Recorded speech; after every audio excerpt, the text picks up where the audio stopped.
என்னதானா நடக்குதாங்க? கர்நாடகாரன் தண்ணி தர மாட்டேன்னு மேகதால அணைய கட்டுவோன்னு நிக்கிறான்.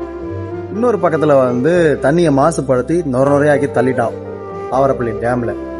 ஆனா இங்க தமிழ்நாட்டுல என்னன்னா, நம்ம பாலாறு இருக்குல்ல, வாணியம்பாடி, வேலூர், ஆம்பூர், செங்கல்பட்டு வரை பாயிர நதி, அதுல என்ன பண்ணி வச்சிருக்கானா, அங்க உள்ள தொழிற்சாலை கழிவுகளை போட்டு, அப்புறம் அங்க உள்ள மக்கள் யூஸ் பண்ற பிளாஸ்டிக் வேஸ்டேஜ் எல்லாம் அந்த ஆத்துல போட்டு, நதியில போட்டு, அந்த நதியோட தண்ணியை சுத்தமா மாசுபடுத்தி நிலத்தடி நீர்ல இருந்து பொங்கி நுரையா வர அளவுக்கு பண்ணி வச்சிருக்காங்க. வாணியம்பாடியில ஒரு கிராமத்துல விவசாய கிணத்துல இந்த மாதிரி நடந்துருக்கு. தண்ணியை பாருங்க, நுரையா இருக்கு, சாக்கடை மாரி போகுது தண்ணி. இதுல எப்படி விவசாயம் பண்ண முடியும்? விவசாயம் பண்ணாதான் அந்த விவசாயம் தான் செழிப்பா இருக்குமா? அந்த தண்ணி நம்மளால குடிக்க முடியுமா? அப்புறம் எப்படி அந்த செடி கொடிகள் குடிக்கும் அந்த தண்ணியை?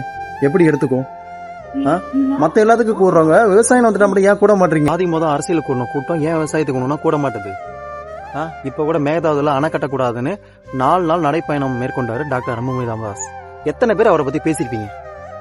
அவர் உங்களுக்கு பிடிக்குது பிடிக்கல, ஆனா அவர் பண்ற விஷயத்தை நீங்க பேசலாம்ல. சீமான் அவர்கள் திரையில போட்டு காட்டினாரு, அப்பயும் யாரும் கண்டுக்கல.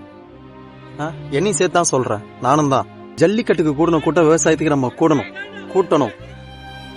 ஏன்னா கண்டென்ட்டோ ரீல்ஸோ நமக்கு சோறு போடாது, விவசாயம் தான் நமக்கு சோறு போடும். நம்ம விவசாயம் பண்றது தான் இல்ல, அட்லீஸ்ட் பண்றவங்களுக்கு நம்ம ஆதரவு தெரிவிக்கணும். விஜயனா, இது போல பிரச்சனையை நீ தானே சரி பண்ணணும். ஏன்னா விவசாயத்துக்காக நான் குரல் கொடுப்பேன் நீங்க சொல்லியிருந்தீங்க எப்போ பிரச்சாரத்தப்போ. இப்ப நீங்க சிஎம் ஆயிட்டீங்க, தயவு செஞ்சு இதுக்கான முடிவை சீக்கிரமா எடுங்க. உடனே கீழே கமால கடிக்காதீங்க, என்ன அவர் என்ன பண்ணுவாருன்ட்டு. தப்பு பண்றது யாரா இருந்தாலும் நான் கேட்பேன், அது எனக்கு பிடிச்சவங்க பிடிக்கல அது அப்புறம். இவர் தப்பு பண்ணல, அட்லீஸ்ட் தப்பு நடக்கும்போது அதை தட்டி கேட்கணும். அதுக்காக தான் சொல்றேன், நீங்க கேட்பீங்கன்னு நான் நம்புறேன். பாத்துக்கோங்க. முடிஞ்சளவு இந்த வீடியோ எல்லாரும் ஷேர் பண்ணுங்க, எல்லாருக்கும் போய் சேரணும். தயவு செஞ்சு எல்லாரும் பேசுங்க, எல்லா விஷயத்தையும் பேசுங்க. நாட்டுல என்ன நடக்குது எல்லாத்தையும் பேசுங்க. முக்கியமா விவசாயத்துக்கு குரல் கொடுங்க.